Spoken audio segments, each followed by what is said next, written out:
Everyone, welcome back to my channel. Today నేను prepare చేస్తున్న recipe paneer rice ball. ఇది చాలా సింపుల్ ఇంగ్రీడియంట్స్తో చేసుకోవచ్చు. రెస్టారెంట్ స్టైల్ టేస్ట్ వస్తుంది.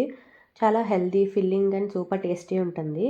సో ఇది మనకి lunch, dinner or even meal prep కోసం కూడా చాలా పర్ఫెక్ట్ డిష్. ఈ వీడియోలో స్టెప్ బై స్టెప్ ప్రాసెస్ చూపిస్తాను.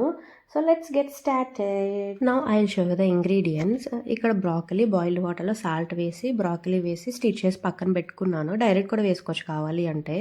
అలాగే స్వీట్ కార్న్, క్యారెట్, క్యాప్సికమ్, మీరు రెడ్ క్యాప్సికమ్ కూడా తీసుకోవచ్చు. And coriander, garlic and onions చిన్న పీసెస్ కట్ చేసి పెట్టుకోవాలి. అండ్ పన్నీర్ వచ్చి క్యూబ్స్ కింద కట్ చేసి ఇందులో ఆయిల్ స్ప్రే చేసుకొని chilli flakes, oregano, pepper powder and salt వేసి బాగా మిక్స్ చేసేసి పక్కన పెట్టేసి ఉంచేద్దాము. అండ్ దీంతో పాటుగా రైస్ కూడా కుక్ చేసి పెట్టేసుకోవాలి. కొంచెం పొడి పొడిగా ఉండేలా చూసుకోండి. ఇప్పుడు వచ్చి మనం ఒక ప్యాన్ పెట్టుకొని అందులో ఆయిల్ స్ప్రే చేసుకొని పన్నీర్ క్యూబ్స్ ఉన్నాయి కదా అవన్నీ వేసుకొని మీడియం ఫ్లేమ్లో స్టిర్ ఫ్రై చేసుకుందాము. గోల్డెన్ బ్రౌన్ కలర్ వచ్చే వరకు మీడియం ఫ్లేమ్లో చేసుకోండి. ప్యారలల్గా పక్కన వేరే ప్యాన్ పెట్టుకుని అందులో ఆయిల్ స్ప్రే చేసుకుని మనం కట్ చేసి పెట్టుకున్న వెజ్జెస్ ఉన్నాయి కదా, carrot, capsicum, broccoli, sweet corn అలాగే ఆనియన్స్ ఇవన్నీ వేసి ఒకసారి కలిపేసుకుని ఇందులోనే కొంచెం salt and pepper powder add చేసి ఇవన్నీ ఫ్రై చేసుకోవాలి. సో ప్యారల్గా రెండు అయిపోతాయి. ఇవన్నీ అయిపోయాక మనం పక్కకు తీసి పెట్టుకోవాలన్నమాట. సో ఇందులో మనం చాలా వెజ్జెస్ యాడ్ చేస్తున్నాం కాబట్టి ఇది హెల్త్కి చాలా మంచిది. చాలా క్విక్గా కూడా చేసేసుకోవచ్చు. డెఫినెట్గా అందరూ ట్రై చేయండి. మనం క్రీమీ బేస్ కూడా ప్రిపేర్ చేస్తాము. సో ఆ క్రీమీ బేస్లో కూడా సాల్ట్ యాడ్ చేస్తాం అనమాట.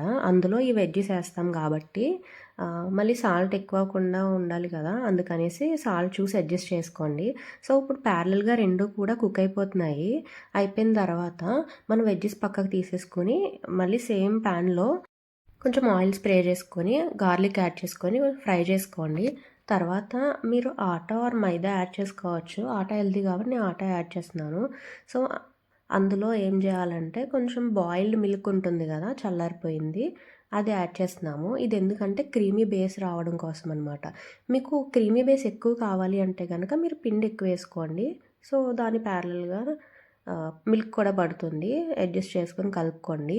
క్రీమీగా చేసుకోవాలన్నమాట. లంప్స్ ఏమీ లేకుండా కలుపుకొని ఇందులో ఆరిగానో, చిల్లీ ఫ్లేక్స్, పెప్పర్ అలాగే కొంచెం సాల్ట్ వేసుకొని బాగా మిక్స్ చేసేసుకోండి. ఇందులో కూడా సాల్ట్ యాడ్ చేస్తాం కాబట్టి నేను వెజ్జెస్లో తక్కువ వేసుకోమని చెప్పాను. సో రెండు మీరు అడ్జస్ట్ చేసి వేసుకోండి. ఇందులోనే ఆల్రెడీ మనం వెజ్జెస్ ఉన్నాయి కదా ఫ్రై చేసుకున్నవి అవన్నీ వేసేసుకొని బాగా మిక్స్ చేసేసుకోండి. మనకి ఇది కూడా రెడీ అయిపోయినట్టే. ఇప్పుడు మీకు ఎక్కువ క్రీమ్ నచ్చితే కనుక ఇంకొంచెం క్రీమీ బేస్ వచ్చేలా చేసుకోండి. నాకు ఇది సరిపోతుంది.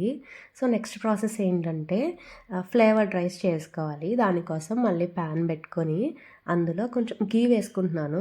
ఎందుకంటే గీ నాకు ఇష్టం, అలాగే హెల్దీ కాబట్టి. సో మీరు బటర్ కూడా యాడ్ చేసుకోవచ్చు ఇఫ్ యూ వాంట్. ఇది వేడైన తర్వాత ఇందులో ఆవాలు, జీలకర్ర యాడ్ చేసుకోండి. తర్వాత గార్లిక్ చిన్ని పీసెస్ కట్ చేసి పెట్టుకున్నాం కదా అవి కూడా వేసేసుకొని ఫ్రై చేసుకోండి. ఈ రెసిపీ మీరు చేసుకోవాలి కానీ చాలా సింపుల్గా, క్విక్గా చేసేసుకోవచ్చు. అండ్ అలాగే చాలా హెల్తీ కూడా. డెఫినెట్గా ట్రై చేయండి. ఇలానే మనం డిఫరెంట్గా చాలా రెసిపీస్ ట్రై చేయొచ్చు. మనం సింపుల్ ఇంగ్రీడియంట్స్తో చేస్తున్నాం ఇక్కడ. టేస్ట్ మాత్రం సూపర్గా రెస్టారెంట్ స్టైల్లో వస్తుంది. కమింగ్ టు ద ప్రాసెస్, ఇక్కడ ఆరిగానో, చిల్లీ ఫ్లేక్స్ ఇవి బాగా ఎగిన తర్వాత అందులో కొరియాండర్ కట్ చేసి పెట్టుకున్నాం కదా అది కూడా యాడ్ చేసి బాగా మిక్స్ చేసేయండి. సో అందులో వచ్చేసి ఆల్రెడీ రైస్ కుక్ చేసి పెట్టుకున్నాం కాబట్టి ఆ రైస్ యాడ్ చేసి కొంచెం సాల్ట్ యాడ్ చేసి బాగా మిక్స్ చేయండి అనమాట. సో ఫ్లేవర్స్ అన్ని రైస్కి బాగా పడతాయి. బాగా బ్లెండ్ చేయాలి. అండ్ వన్ మోర్ టిప్ ఏంటంటే మీకు కొంచెం స్పైసీగా ఉండాలి అంటే కనుక ఆరిగానో, చిల్లీ ఫ్లేక్స్ ఇంకొంచెం యాడ్ చేసుకోండి. అలాగే కొంచెం గీ కూడా యాడ్ చేసుకోవచ్చు, పర్లేదు. మనం చాలా తక్కువ గీ అండ్ ఆయిల్తో మనం ఇది కంప్లీట్ చేసేసాము. సో ఫ్యాట్ కూడా పెద్ద ఏమి ఉండదు. మళ్ళీ paneer rice ball ready. Fresh, colourful and very appetising. Rice సాఫ్ట్గా, పన్నీర్ జ్యూసీగా, వెజ్జీస్ క్రంచీగా, perfect balance of taste and texture. Healthy and satisfying meal. ఈ రెసిపీ నచ్చితే లైక్ చేయండి. ఇంకా ఈజీ అండ్ టేస్టీ రెసిపీస్ కోసం ఛానల్ని సబ్స్క్రైబ్ చేయండి. Try this paneer rice ball and let me know your feedback. See you in the next video. Bye guys.